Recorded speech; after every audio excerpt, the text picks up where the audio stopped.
सबसे बड़ी खबर, समीर वानखेड़े की वाइफ ने उद्धव ठाकरे को लिखी चिट्ठी और न्याय की मांग करते हुए उन्होंने सीएम उद्धव ठाकरे को एक लेटर लिखा है जिसमें उन्होंने साफ लिखा है कि वो एक मराठी मुलगी है तो चाहती है कि उनके खिलाफ जो भी सारे अत्याचार और जो भी सारी चीजें उनके खिलाफ चल रही है, उनके पति के खिलाफ चल रही है, उसमें उन्हें न्याय चाहिए। तो इस वक्त की सबसे बड़ी खबर है कि समीर वानखेड़े की बीवी ने जो है पत्र लिख के उद्धव ठाकरे से न्याय की बात की है, क्योंकि लगातार जो वानखेड़े परिवार है उन पर गलत इल्जामात लग रहे हैं, जिसके चलते उन लोगों को काफी सारी बदनामी का सामना करना पड़ रहा है। तो ये इस वक्त की सबसे बड़ी खबर है कि समीर वानखेड़े की वाइफ ने सीएम उद्धव ठाकरे को चिट्ठी लिखी और उनसे न्याय की मांग की है। उन्होंने कहा है कि वो एक मराठी मुलगी है और सोशल मीडिया पर जितने भी लोग हैं वो ये सारे जो कारनामा जो सोशल मीडिया पे चल रहा है उसके से मजे लेते नजर आ रहे हैं। साथ ही साथ उन्होंने कहा कि उद्धव ठाकरे जो है वो चाहती है कि उन्हें जल्द से जल्द न्याय दिलाए। तो आप देख सकते हैं हमारे साथ आशीष जो है वो फोन लाइन पे जुड़ चुके हैं। आशीष से बात करेंगे। आशीष, हम आपसे जानना चाहेंगे कि इस पत्र में क्या कुछ लिखा है समीर वानखेड़े की वाइफ ने। क्रांति रेडकर ने पूरे पत्र में लिखा हुआ है कि वो मराठी लड़की है, बचपन से ही मराठी अस्मिता को देखती आई हैं। न्याय के लिए जो है जिस तरह से शिवसेना और जिस तरह से कहीं न कहीं बाला साहब ठाकरे खड़े रहे हैं उसको देखती आई हैं और उन्हीं का प्रतिबिंब वो उद्धव ठाकरे में देखती हैं। लिहाजा ऐसे में कुछ उपद्रवी तत्व जो है वो लगातार उनको सुबह शाम उनके खिलाफ ट्वीट करके उनके खिलाफ जो है एक तरह से गलत भावनाएं जो है भड़का के लोगों को भड़काने की कोशिश कर रहे हैं, उनके निजी जीवन में दखल दे रहे हैं। एक महिला के साथ अगर इस तरह का अत्याचार हो रहा है तो ऐसे में कहीं न कहीं क्रांति रेडकर ने जो एक ट्वीट के जरिए जो है गुहार लगाई है कि उन्हें जो है मदद की जाए और खुद जो है मुख्यमंत्री से मदद की मांग उन्होंने की है। देखिए, इस वक्त की ये सबसे बड़ी खबर है, समीर वानखेड़े जो है उनकी बीवी ने उद्धव ठाकरे को एक पत्र लिखा है। साफ साफ उन्होंने उद्धव ठाकरे से जो है न्याय की मांग की है। उन्हें लगातार यही कहा है कि उनकी निजी जिंदगी में जो भी सारे कीचड़ उड़ रहे हैं वो चाहती है कि वो एक मराठी मुलगी है और शिवाजी के ऐसे शहर पे ये जो राज है वो उस पे क्या होगा। देखिए, हमारे साथ आशीष जो है लगातार लाइन पे जुड़े हुए हैं। आशीष, हम आपसे जानना चाहेंगे कि उन्होंने नाम लेकर कुछ भी सारे इल्जाम नहीं लगाए, उन्होंने बस कहा है कि सोशल मीडिया पे लोग मजे लेते नजर आ रहे हैं, मेरी जो पर्सनल लाइफ है उसको जो है पब्लिक में लाया जा रहा है। तो इस पर आप क्या कहेंगे? क्रांति रेडकर का ये जो लेटर है वो बहुत ही भावनात्मक है। भावना के साथ साथ उन्होंने सारी चीजें अपनी रख दी हैं कि एक महिला है, एक परिवार है उनका, उनके पति एक ऑफिसर हैं। अगर उस चीज को सरकारी काम को लेकर अगर कोई टारगेट बनाया जाता है और उसका हिस्सा वो उनका परिवार बनता है तो कहीं ना कहीं वो गलत होगा। लोग जो है सोशल मीडिया पर ट्वीट कर रहे हैं, उनके परिवार का मजाक बना रहे हैं, एक ईमानदार अफसर का मजाक बना रहे हैं। तो ऐसे में मदद की गुहार जो है महाराष्ट्र के मुख्यमंत्री से उन्होंने मांगी है। महाराष्ट्र में महाविकास आघाड़ी है जिसमें सबसे अहम बात यह है कि एनसीपी और किसी का नाम लिए बगैर यही वजह है कि क्रांति रेडकर ने जो है वो इस लेटर में कहा है कि कुछ उपद्रवी लोग हैं, कुछ लोग हैं जो लगातार उनके जीवन में खलल डाल रहे हैं, लगातार उनके खिलाफ जो है उनके परिवार के खिलाफ जो है लगातार एक कहा जाए कि एक साजिश रच रहे हैं और उसी के लिए उन्होंने मदद मांगी है कि उसके लिए उन्हें मदद की जाए। मुख्यमंत्री उद्धव ठाकरे में वो बाला साहब ठाकरे का अंश देखती है, जहां पर बाला साहब ठाकरे महिलाओं का सम्मान करते थे, तो उसी के मद्देनजर ये मदद की गुहार की गई है।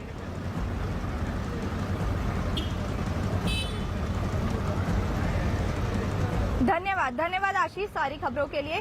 देखिए, सुबह से ही न्यूज 18 इंडिया लगातार आपको बता रहा है कि पुणे पुलिस ने किस तरीके से गोसावी को जो है अरेस्ट किया है। गोसावी 2018 के एक केस में जो है उनका नाम आया था, जिसके बाद आज सुबह जो है 3-3:30 बजे उनकी गिरफ्तारी हुई है। साथ ही साथ 11 बजे जो है पुणे पुलिस ने प्रेस कॉन्फ्रेंस लिया और उन्होंने कई सारी चीजों को जो है साफ किया। उन्होंने ये तक बताया कि अभी तक एनसीबी की तरफ से उन्हें कोई भी कॉल नहीं आया है गोसावी को लेकर, लेकिन हो सकता है, लेकिन और भी सारी चीजें उन्होंने क्लियर नहीं की है। लेकिन जो गोसावी है वो अभी पुणे पुलिस की हिरासत में है और वो सबसे अहम जो कड़ी है वो ये सारी चीजों के देखना ये काफी ज्यादा जरूरी होगा कि आखिरकार गोसावी जो है किस तरीके के जो खुलासे हैं वो करते हैं क्योंकि प्रभाकर ने कई सारी जो चीजें को इल्जाम जो है उन पे लगाए हैं। तो किस तरीके से अब पुणे पुलिस जो है 2018 के केस को लेकर उनसे इन्वेस्टिगेशन करेगी और हो सकता है आने वाले दिनों में मुंबई पुलिस को है गोसावी की जो है वो कस्टडी मिल जाएगी। लेकिन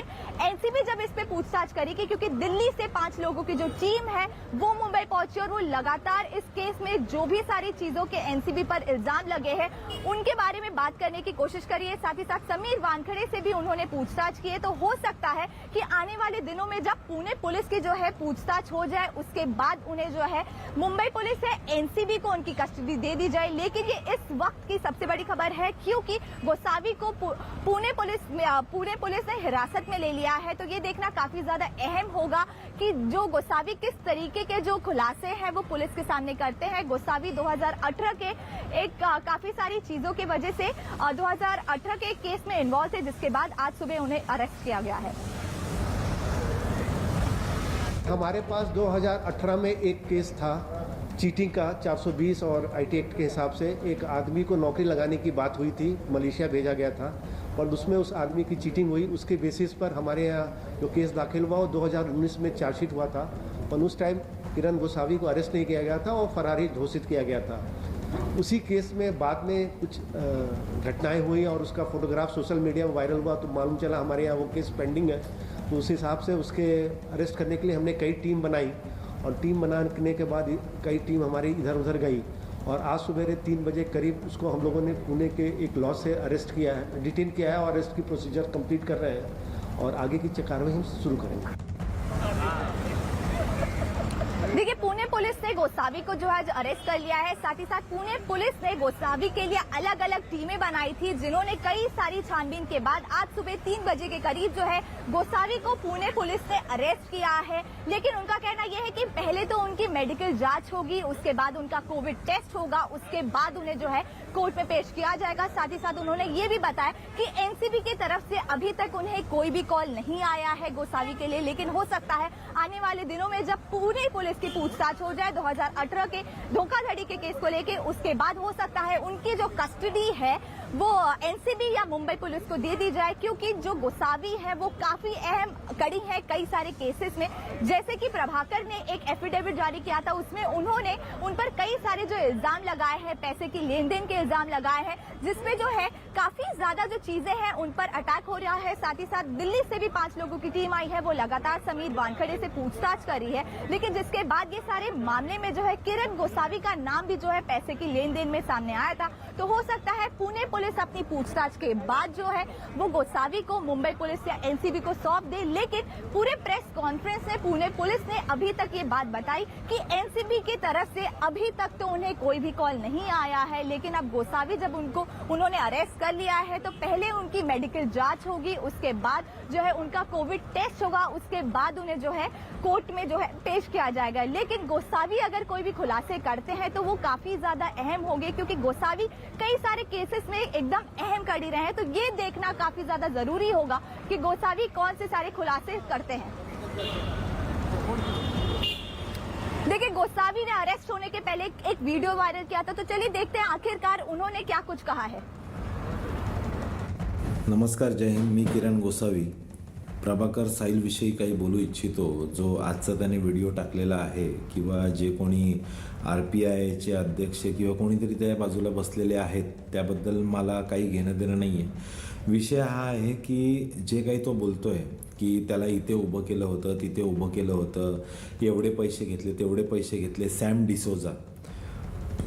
डिसोजा सोबत संभाषण कोणाचे झालेले आहेत, किती पैसे कोणी घेतलेले आहेत, प्रभाकर साहिलला गेल्या 5 दिवसांमध्ये काय ऑफर आलेले आहे त्याच्या मोबाईलवरनं तुम्हाला स्पष्टपणे समजेल। दिवाकर हमारे साथ लाइव जुड़ गए हैं। दिवाकर, हम आपसे जानना चाहेंगे कि अभी जो है गोसावी पुलिस कस्टडी में है, साथ ही साथ ये जो पूरी प्रेस कॉन्फ्रेंस हुई उसमें कौन कौन सी अहम चीज जो है पुणे पुलिस ने सामने रखी है? देखिए, इस प्रेस कॉन्फ्रेंस को देखें तो 3-4 बातें हैं जिस पर गौर करने वाली। पहला ये कि पुणे पुलिस का कहना है कि सचिन पाटिल के नाम से ये होटल में रह रहा था, यानी अलग नाम से, अपने जो रियल नेम है उससे नहीं रह रहा था, बस अलग नाम से, फर्जी नाम से रह रहा था। दूसरा ये कि नारकोटिक्स कंट्रोल ब्यूरो ने जो टीम आई है दिल्ली से, उसने अब तक उनसे संपर्क नहीं किया है। अगर वो संपर्क करते हैं तो पूरा कोऑपरेशन किया जाएगा और इस पूरे मामले की जानकारी महाराष्ट्र के डीजीपी तक दी जाएगी। तीसरा ये चीज़ है कि पुणे पुलिस यह पता करने की कोशिश कर रही है कि पुणे के अलावा कौन कौन से ऐसे और ज़िले हैं महाराष्ट्र के जहां पर इसके खिलाफ चीटिंग के मामले दर्ज हैं। और साथ ही साथ जैसा कि पुणे पुलिस ने कहा कि हम पुणे में भी ये चीज़ें जांच कर रहे हैं कि क्या इसने चिन्मय देशमुख के अलावा और कितने लोगों के साथ इस तरह की ठगी को अंजाम दिया है। चौथी चीज़ यह है कि मुंबई पुलिस अगर कस्टडी मांगती है तो इस मामले में भी फैसला जो है वो डीजीपी ही करेंगे महाराष्ट्र के कि कस्टडी देनी है कि नहीं देनी है। लेकिन फिलहाल आज उसका मेडिकल कराने के बाद पुणे पुलिस कोर्ट में प्रोड्यूस करेगी और खुद कमिश्नर की तरफ से कहा गया कि 3 से 4 दिन की कस्टडी इसकी कोर्ट से मांगी जाएगी ताकि इससे पूछताछ हो सके। लेकिन फिलहाल नारकोटिक्स कंट्रोल ब्यूरो की जो दिल्ली की टीम आई है ज्ञानेश्वर सिंह के नेतृत्व में, उसने अब तक जो है पुणे पुलिस से कांटेक्ट नहीं किया है क्योंकि गोसावी से उन्हें पूछताछ करनी है। गोसावी उनके लिए बेहद ही अहम किरदार है इस पूरे मामले में। तो ऐसे में Pune narcotics control bureau Pune police से संपर्क कब करती है ये देखना अहम होगा। लेकिन जो दिल्ली से एनसीबी की टीम आई है वो लगातार अपनी जांच जारी रखे हुए है और हो सकता है कि आज शाम तक जो है ज्ञानेश्वर सिंह जो है अपनी टीम के साथ पुणे पुलिस को अप्रोच करें या महाराष्ट्र के डीजीपी को अप्रोच करें ताकि इस पूरे मामले में जो किरण गोसावी है उसका स्टेटमेंट रिकॉर्ड किया जा सके, क्योंकि उनके एक बड़े अहम अधिकारी समीर वानखेड़े पर इस पूरे मामले में सवाल खड़े हो रहे हैं। ऐसे में किरण गोसावी और प्रभाकर साहिल दो ऐसे शख्स हैं, दो इंपॉर्टेंट शख्स हैं जिनसे पूछताछ एनसीबी टीम को करनी बहुत जरूरी है और तभी चीजें साफ हो पाएंगी। दिवाकर, हम आपसे ये भी जानना चाहेंगे कि पुलिस आगे क्या कुछ कार्रवाई जो है वो कर सकती है। देखिए, पुणे पुलिस ने साफ तौर पर ये क्लियर कहा है कि हम इस पूरे मामले की जांच कर रहे हैं। प्राथमिक तौर पर उसने जो जानकारी दी है, उन्होंने मीडिया को जानकारी शेयर की है कि वो फर्जी नाम से होटल में रह रहा था। इसके अलावा चिन्मय देशमुख ने जो कंप्लेन कराई थी उसके बारे में उससे पूछताछ की गई है। हालांकि उसने ये भी कहा है इस पूछताछ में कि वो एक एनजीओ का सदस्य है और साथ ही साथ किसी और संस्था का भी सदस्य है। तो ऐसे में उसने ये सारी जानकारी प्राथमिक तौर पर दी है। लेकिन जो जानकारी सामने आ रही है कि इसने जो है जो सरेंडर करने की बात की थी वो पुलिस वेरीफाई कर रही है कि क्या ये यूपी पुलिस के पास जाने वाला था या नहीं जाने वाला था। दूसरी अहम चीज़ पूरे मामले में यह है कि पुणे पुलिस साथ ही साथ ये भी जांच कर रही है, जैसा मैंने आपको बताया, कि कितने और लोगों के साथ इसने ठगी को अंजाम दिया है, इसकी भी जांच की जा रही है। और ऐसे में उसके लिए पुलिस को कस्टडी की जरूरत पड़ेगी, इंट्रोगेशन करना पड़ेगा और तब जाके तमाम चीज़ें सामने आएंगी। लेकिन क्या इस दौरान नारकोटिक्स की टीम जो है वो पुणे पुलिस से संपर्क करती है या नहीं करती है, ये देखना काफ़ी अहम होता है। और महाराष्ट्र के डीजीपी को अब डिसाइड करना है कि क्या नारकोटिक्स कंट्रोल ब्यूरो को कस्टडी जो है किरण गोसावी की देनी है पूछताछ करने के लिए या नहीं देनी।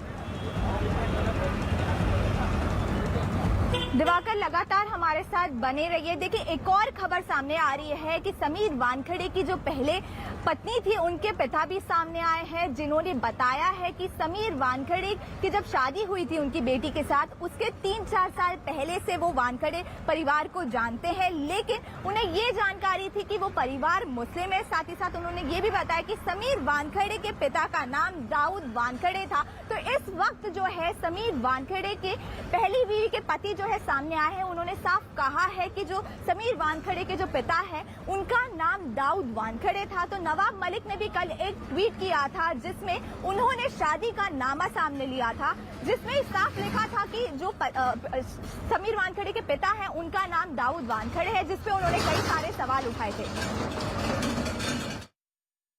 डॉक्टर जाहिद कुरैशी हैं। डॉक्टर जाहिद कुरैशी डॉक्टर शबाना कुरैशी के पिताजी हैं। एक डॉक्टर हैं, जोगेश्वरी इलाके में इनकी क्लिनिक है और वेलन डॉक्टर हैं। डॉक्टर जाहिद कुरैशी की बेटी के साथ पहली शादी हुई थी समीर वानखेड़े की। डॉक्टर साहब, ये कब की बात है और क्या मुस्लिम रीति रिवाज से हुई थी ये पूरी शादी, और समीर वानखेड़े मुस्लिम के तौर पर एज अ शादी कर रहे हैं?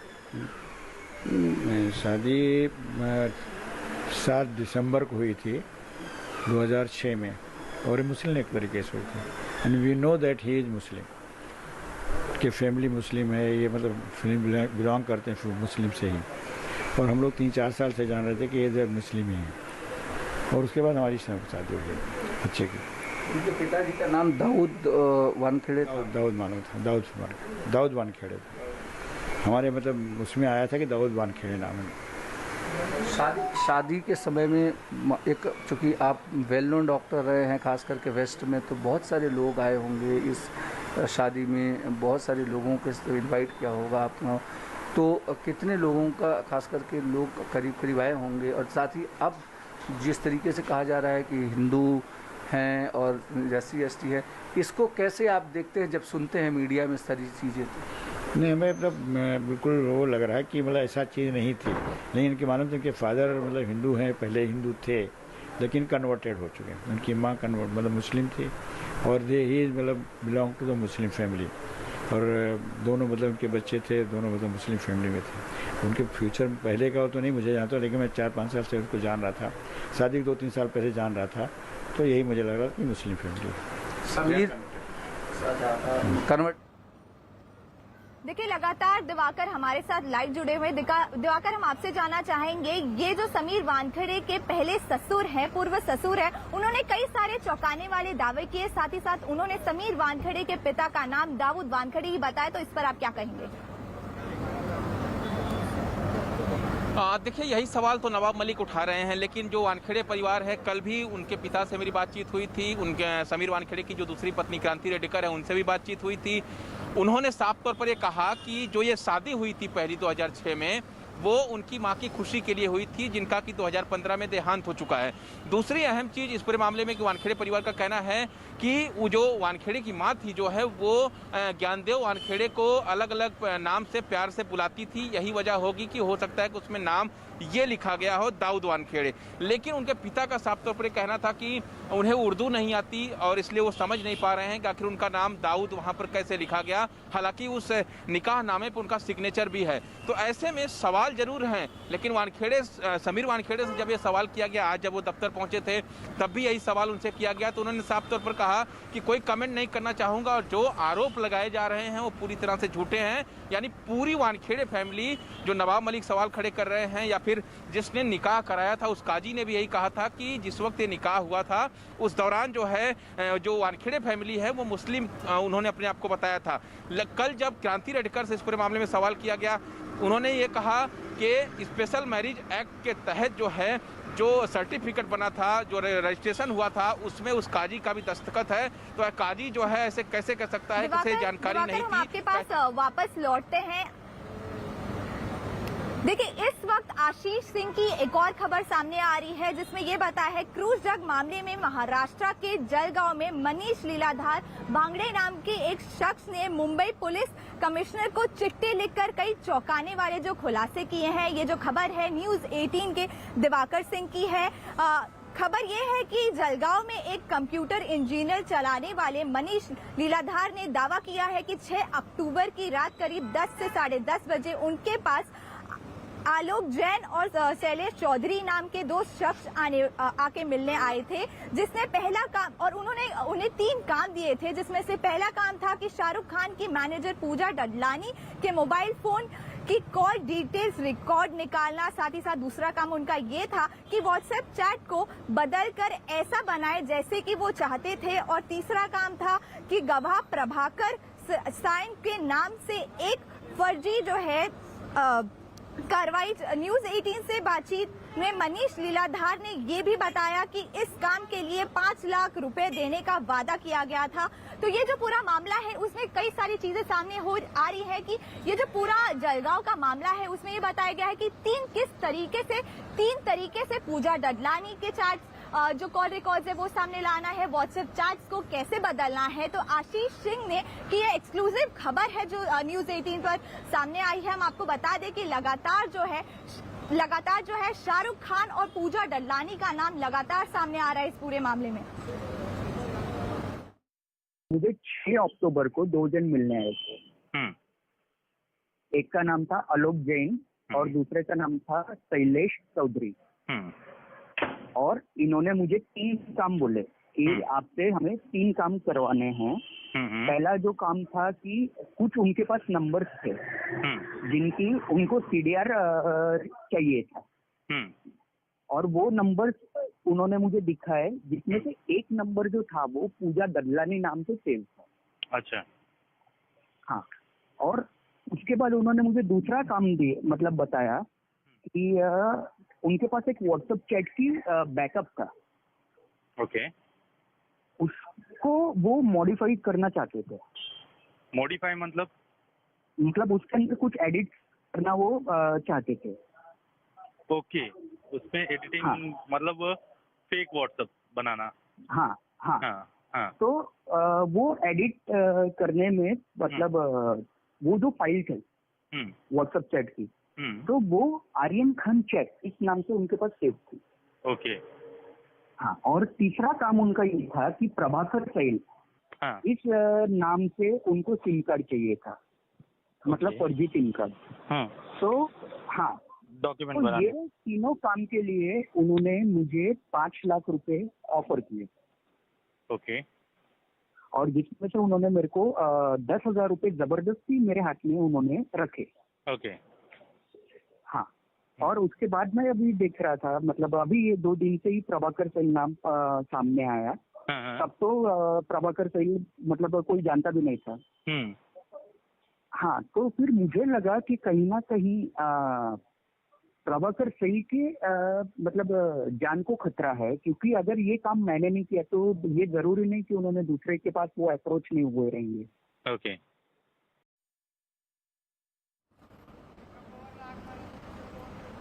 देखिए, जो एनसीबी के जोनल डायरेक्टर समीर वानखेड़े हैं, उनकी मुसीबत जो है बिल्कुल भी कम नजर होती नहीं आ रही। दिल्ली से जो 5 लोगों की विजिलेंस टीम जो है मुंबई पहुंची है, उन्होंने कल भी समीर वानखेड़े से 4 घंटों की जो है पूछताछ की है। वहीं ये अब सामने आ रहा है कि हो सकता है आज भी समीर वानखेड़े को वापस बुलाया जाए और उनसे जो है काफी पूछताछ की जाए। हम आपको ये भी बता दें कि समीर वानखेड़े के साथ कल और 2 लोगों से जो है पूछताछ की है, जिसके बाद जो पूछताछ है पूरी की पूरी 4 घंटों तक लंबी पूछताछ जो है लगातार जो है दिल्ली से आई एनसीबी की टीम ने की है। आज वापस ये बात सामने आ रही है कि जो समीर वानखेड़े हैं, उनकी मुसीबत जो है कहीं से भी कम होती नजर नहीं आ रही है। आज भी हो सकता है दिल्ली से जो टीम आई है वो समीर वानखेड़े को एक बार फिर जो है पूछताछ के लिए बुलाए। साथ ही साथ समीर वानखेड़े के साथ और भी कई सारे लोगों की जो है पूछताछ हो सकती है। साथ ही साथ हम आपको बता दें, जो पूरा मामला है, प्रभाकर ने एक एफिडेविट जारी किया था जिसमें उन्होंने साफ तौर पर समीर वानखेड़े को भी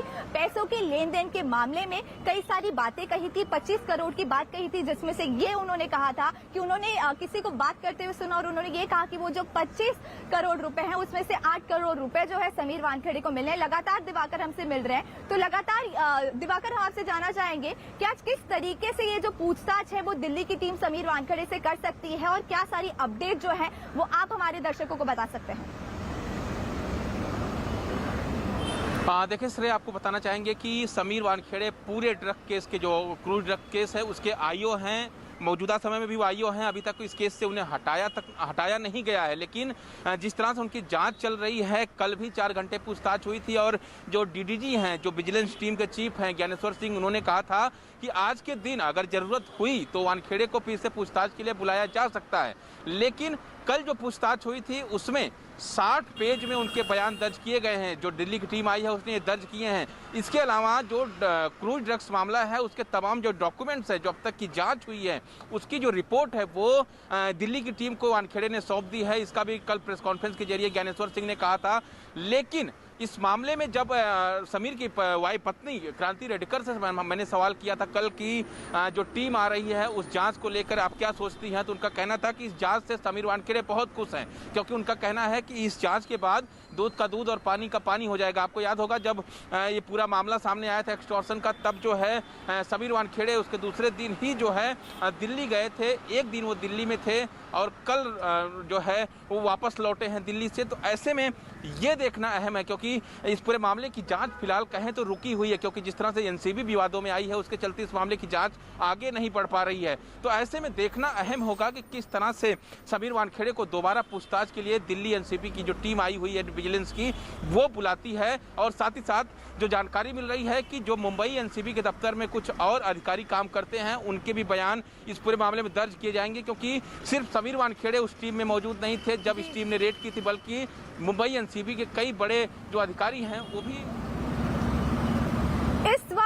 सबसे बड़ी खबर ये है कि समीर वानखेड़े की जो बीवी है उन्होंने उद्धव ठाकरे को जो है पत्र तो लिखा है, साथ ही साथ उन्होंने उद्धव ठाकरे से मिलने की बात भी कही है। वो चाहती है कि वो उद्धव ठाकरे से जो है पर्सनली मिले और ये सारी चीजें जो उनके पर्सनल लाइफ पे अटैक हो रहा है, ये सारी चीजों की उद्धव ठाकरे से खुद मिलकर बात करें। उन्होंने एक पत्र तो जारी किया है जिसमें उन्होंने साफ बताया है कि वो एक मराठी मुलगी है और वो चाहती है कि ये सारी जो चीजें हैं उसके जो न्याय मिले। हमारे साथ आशीष सिंह जो है फोन लाइन पर जुड़े हैं। आशीष, हम जानना चाहेंगे कि अब समीर वानखेड़े की बीवी ने उद्धव ठाकरे से मिलने की बात की है, तो इस पे क्या कुछ कहना है? सबसे पहले उन्होंने भावनात्मक ट्वीट किया और साफ तौर पे कहा कि जो है इस पूरे मामले में जो है वो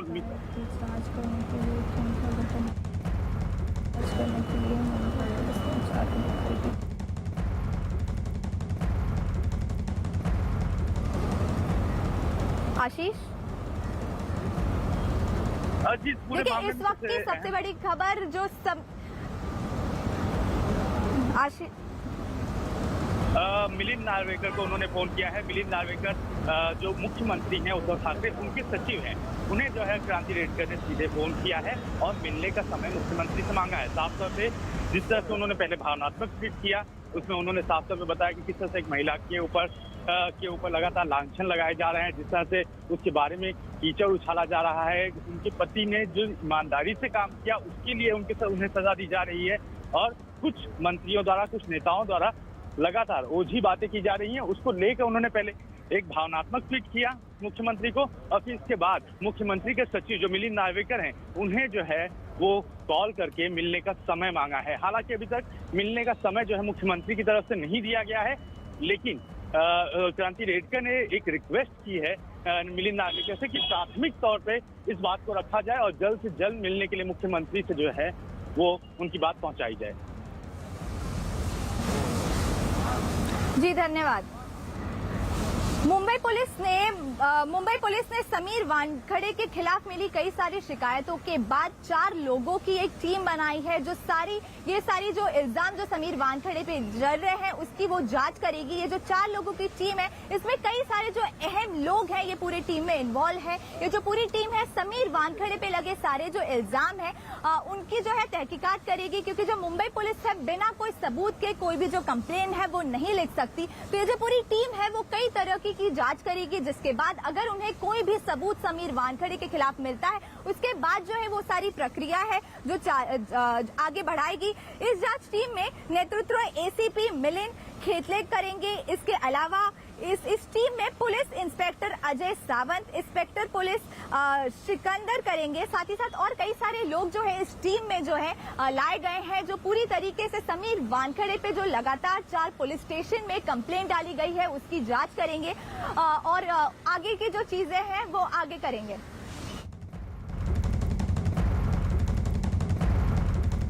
खबरों में एक बार फिर से आगे बढ़ते हैं। कोरोना का खतरा एक बार फिर से बढ़ने लगा है। बड़ी बात यह है कि पश्चिम बंगाल में अचानक कोरोना मरीजों की तादाद तेजी से बढ़ रही है, जिससे प्रशासन के हाथ पांव फूल चुके हैं। रोजाना राज्य में करीब 1000 मरीज सामने आ रहे हैं। हालात इतने ज्यादा बिगड़ चुके हैं कि कोलकाता से 20 किलोमीटर की दूरी यानी कि दक्षिण 24 परगना के सुनारपुर कस्बे में तो कोरोना को रोकने के लिए लॉकडाउन तक लगा दिया गया है। सुनारपुर में 3 दिन का लॉकडाउन लगाया गया है और शहर में 19 जगहों को कंटेनमेंट जोन घोषित किया गया है। ये नौबत इसलिए आई क्योंकि पश्चिम बंगाल में दुर्गा पूजा के दौरान 10 दिनों के लिए नाइट कर्फ्यू हटा दिया गया था और दशहरा बीतने के 5 दिन बाद ही बंगाल में नए मरीजों की संख्या 800 के पार चली गई। वहीं रोजाना 800-900 लोगों कोरोना की चपेट में आ रहे हैं, जिनमें ज्यादातर कोलकाता और आसपास के शहरों के बताए जा रहे हैं। ऐसे में डॉक्टर भी ये मान चुके हैं कि अगर वक्त रहते महामारी को फैलने से नहीं रोका गया तो संकट और ज्यादा गंभीर हो सकता है।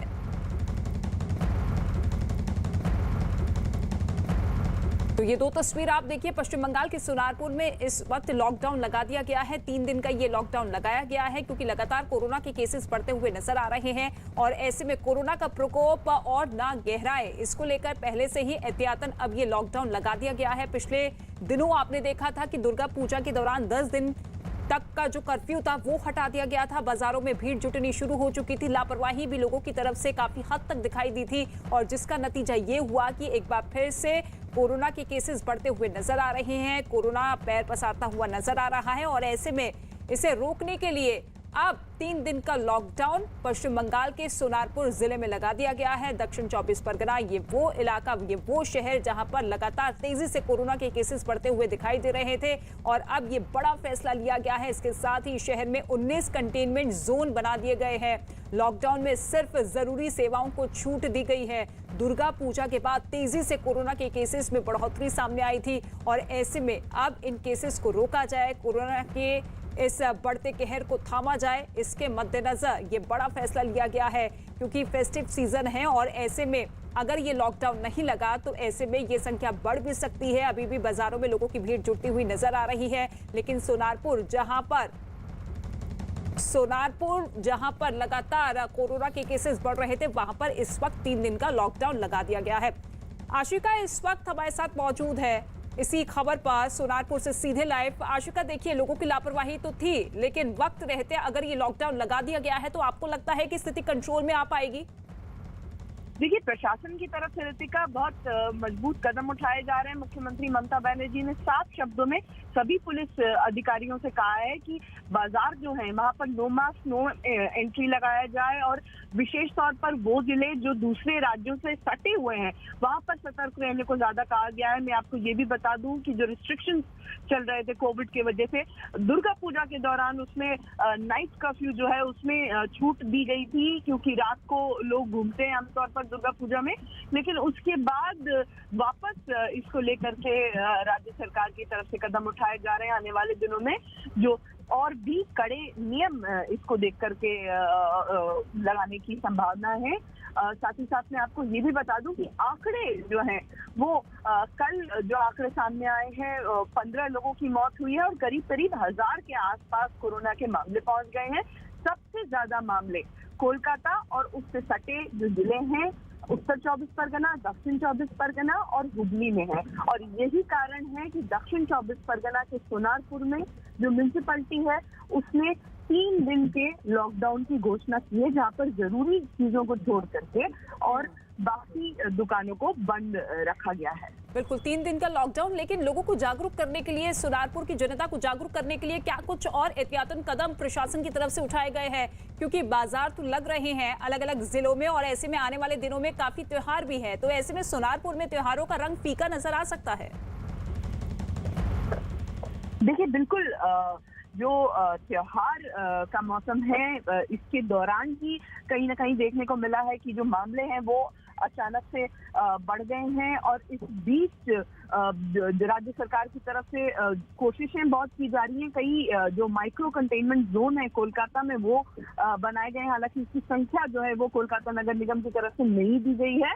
और सोनारपुर की बात करें, यहाँ भी करीब 19 कंटेनमेंट जोन बनाए गए हैं और साथ ही साथ ये जो 3 दिन का लॉकडाउन है कहीं ना कहीं ये एक कोशिश है जो आने वाले त्योहार का मौसम है, यानी कि दिवाली, सिर्फ दिवाली ही नहीं, उस रात को पश्चिम बंगाल में काली पूजा होती है जहां लोग रात को बाहर निकलते हैं पूजा पंडाल वगैरह देखने के लिए, कुछ न कुछ दुर्गा पूजा की तरह ही लोग बाहर निकलते हैं। तो उस पर भी जो है प्रशासन कैसे परिस्थिति पर काबू पाया जाए ये भी देख रही है। साथ ही साथ ये भी आपको बता दूं कि चुनाव आयोग ने भी इस पर चिंता जाहिर की है क्योंकि 30 अक्टूबर को 4 विधानसभा सीटों पर उपचुनाव होने वाले हैं। तो कोविड के बढ़ते मामलों के बीच में चुनाव कैसे कराए जाएं, इसको लेकर के चुनाव आयोग भी अब मंथन कर रहा है। बिल्कुल ठीक है आशिका, लौटेंगे आपके पास, लेकिन इसके साथ ही आपको ये बता दें कि पूरे देश की बात करें तो आज देश भर में कोरोना के 16,000 से ज्यादा केस सामने आ चुके हैं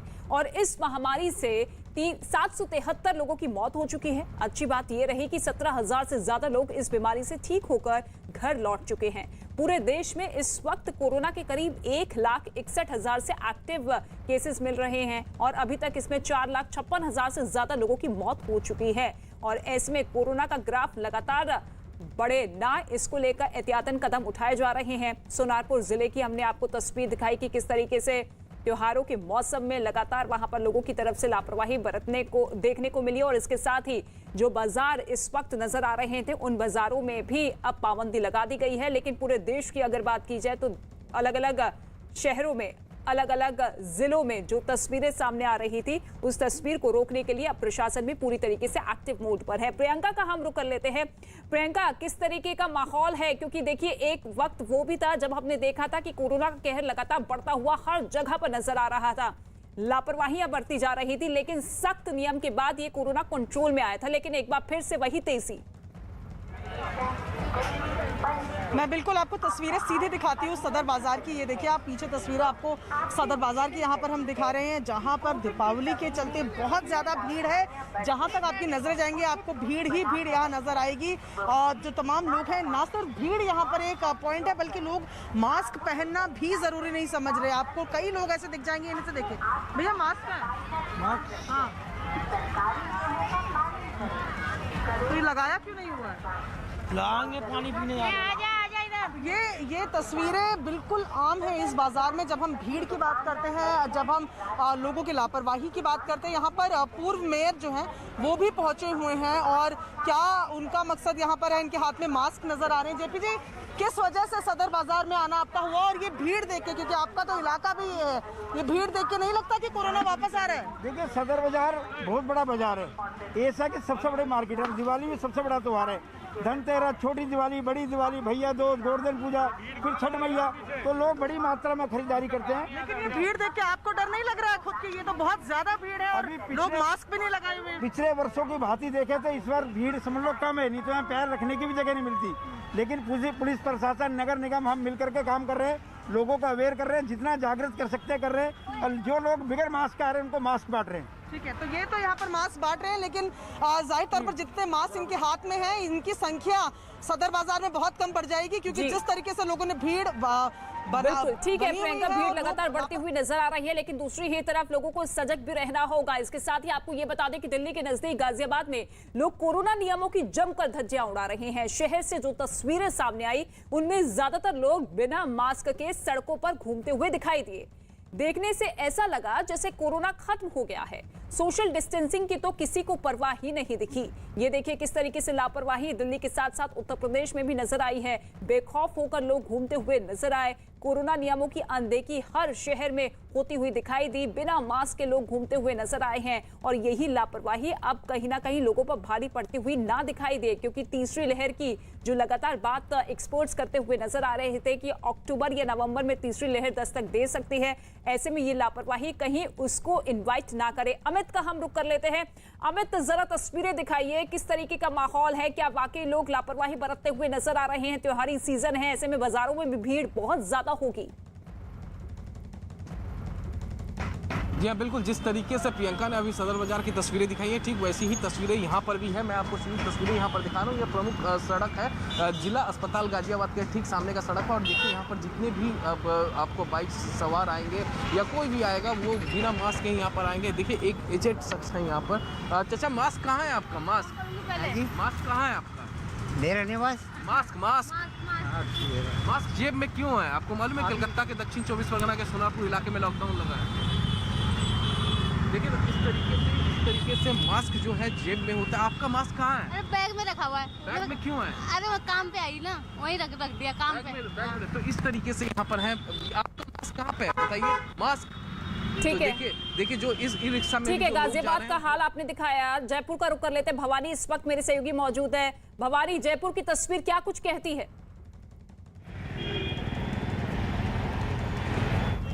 मैं जयपुर के चांदपोल बाजार में खड़ा हूँ। एक तस्वीर हम मार्केट की बताते थे। दिवाली की वजह से भारी भीड़ है और दूसरी तस्वीर देखिए कि इस भीड़ के अंदर जो अभी ये देखिए कि टैक्सी में आ रहे हैं, आप देखिए कि बिना मास्क है। ज़्यादातर लोग आ रहे हैं वो बिना मास्क हैं। इन्हीं से पूछ रहे थे मास्क क्यों नहीं लगा रखा आपने? हाँ जी, मास्क क्यों नहीं लगा रखा? आपने क्यों नहीं लगा रखा? गलती हो घर पर थोड़ा। क्या लगता है कोरोना चला गया? शायद होगा, मेरे जेब में होना चाहिए। पॉकेट में रख रखा आपने उसको, ऐसा क्यों? गलती हो गई।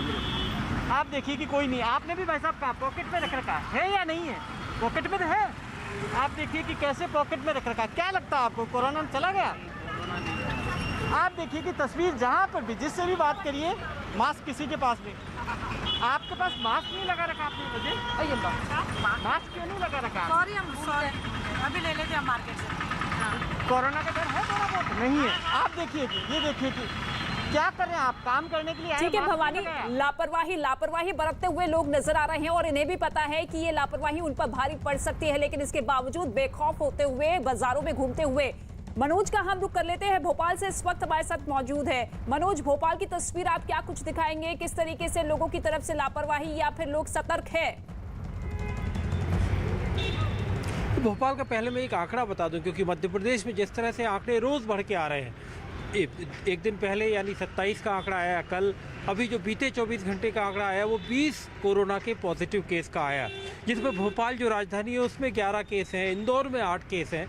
और ये चौंकाने वाले आंकड़े अब इसलिए हैं क्योंकि 100 से ऊपर निकल गया है एक्टिव केस का आंकड़ा। बाज़ार का नज़ारा दिखाऊंगा कि बाज़ार में आपको देखिए, जैसे कोरोना तो अब जैसे ख़त्म हो गया हो, मैं दुकानों पे आपको नज़र डालूंगा तो बगैर मास्क के आपको लोग मिल जाएंगे। जो कुछ ग्राहक हैं तो वो ग्राहक देखिए सामने, आप देखिए वो दुकान पर आए हुए हैं, सामान खरीदने घर से निकले हुए हैं, लेकिन मास्क क्यों नहीं पहनते आप? मास्क क्यों नहीं पहनते? अभी नहीं लगा, नहीं तो ये गमछा लगा रहता है। अभी क्यों नहीं लगाया? अभी क्यों नहीं लगाया? अभी नहीं लगा। आपको पता है ये खतरनाक हो सकता है। दीपावली पे पिछली बार ऐसा हुआ था कि कोरोना बढ़ना शुरू हुआ और हमारी ये छोटी सी लापरवाही महंगी पड़ी। सॉरी। जब मास्क आपने मास्क लगाया और साथ ही आपने उसे नहीं भी लगाया, आपकी नाक तो बंद नहीं है, दिख रहा है ना कैसा? असली काम है मास्क लगाने में, आपकी नाक बंद होनी चाहिए। अच्छा, क्योंकि आप बाजार में निकल रहे हैं। कोरोना की तीसरी लहर की आशंका से किसी ने इनकार नहीं किया है। एक बार सरकार की तरफ से लगातार गुजारिश हो रही है कि